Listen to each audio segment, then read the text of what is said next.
One of the questions I'm asked quite a lot is it true that my tenants can literally move out of the property within a couple of months of them moving in? Yes, strictly speaking, under the Renters' Rights Act, they will be able to serve 2 months' notice in line with their rent payment date. So it'll likely be sort of 3 months by the time they've moved in and that first date has passed. So it is true that they have the right to move in and flexibly move out in a short period. But this has been happening in Scotland for years now.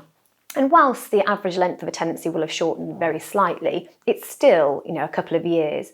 So in terms of the real risk and the worry around that, it's not something that I would hugely focus on. Human behaviour doesn't really tend to change. So, moving house is a really stressful thing to do. So unless something is wrong in their lives that has meant there's a reason they need to change their mind, or there's some reason they don't, fit in with the property.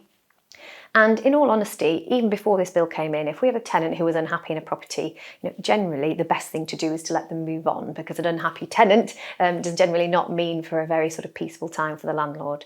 So I would say absolutely, yes, this is a change in terms of the periodic nature of these tenancies, but you get 2 months notice, not one when a tenant wants to leave, so you've got more time to make sure that you don't have any void periods, which we will do on your behalf.